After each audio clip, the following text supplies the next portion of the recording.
What do all these characters have in common?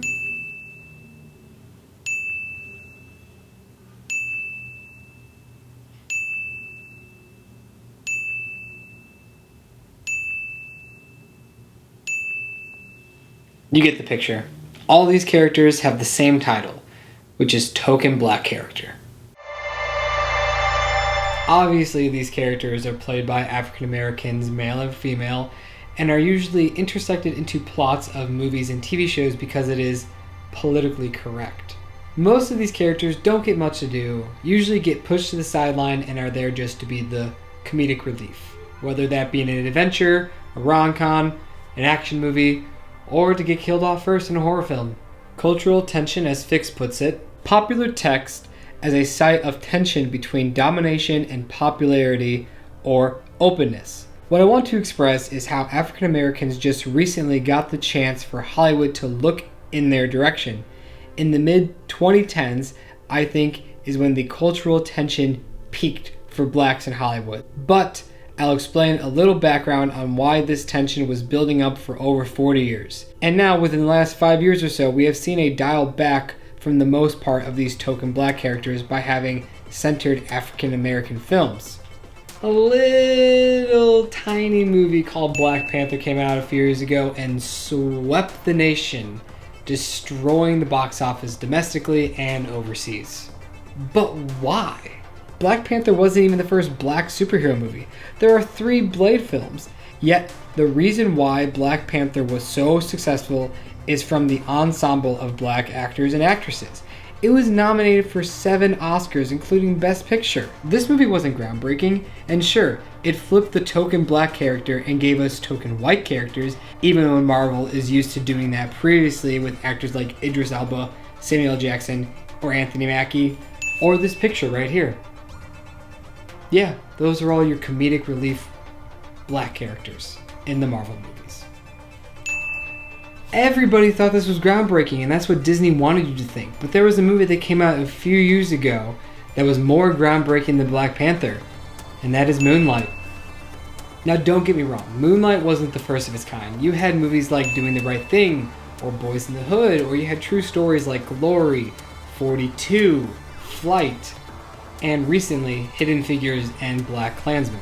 What Moonlight did was take a completely original script, blend that with a phenomenal acting and directing to get a deep and powerful film that was needed that year for the black and LGBTQ communities in Hollywood that would spiral off great movies within the upcoming years. Everywhere. Repression is the enemy of civilization. So keep dreaming, because the dreams we dream today will provide the love, the compassion, and the humanity that will narrate. Because the dreams we dream, because the dreams we dream, because the dreams we dream. Was that moment staged? Hold on to that thought, we're going to talk about it in a second. But first, for the longest time, the Academy Awards were known to be whitewashed, and the uproar came full force a few years back with the hashtag #OscarsSoWhite trending when Will Smith wasn't nominated for his role in Concussion. So what do? The following year, they had 3 Best Supporting Actresses, with Spencer being nominated for 2 awards and having Viola Davis and Mahershala Ali both winning supporting roles. And they had Chris Rock host the Oscars again, and this was his opening monologue. Man, I counted at least 15 black people on that montage. Hey! Well, I'm here at the Academy Awards, otherwise known as the White People's Choice Awards. You realize if they nominated host, I wouldn't even get this job. So y'all be watching Neil Patrick Harris right now. Ouch. So the Academy Awards had to think of something new because the new hashtag was Oscars Still So White. Cultural tension is on display here, where the community knows what is popular at the moment, which was not having enough black people at the Academy Awards. They saw the publicity of negativity they were getting from their community and had to adapt and try to fix it. Fiske explains that relevance is central to pop culture for the minimized the difference between text and life.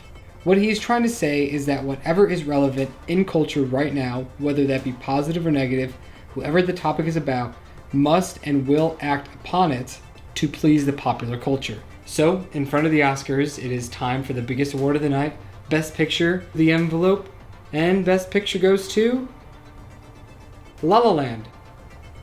Cue the music. Cue the speeches. Wait. I heard that there is a mistake. We lost, by the way, but, you know. Guys, I'm sorry. No, there's a mistake. Moonlight, you guys won Best Picture. Moonlight won.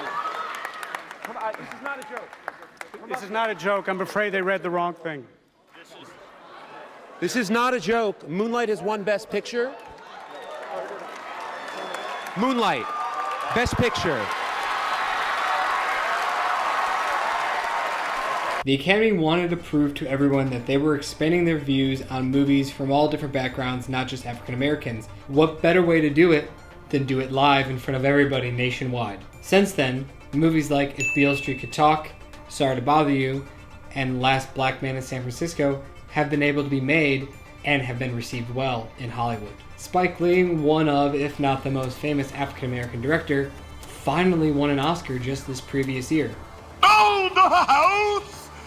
Charlie Wachtell, David Rabinowitz, and Kevin Wilmot, and Spike Lee!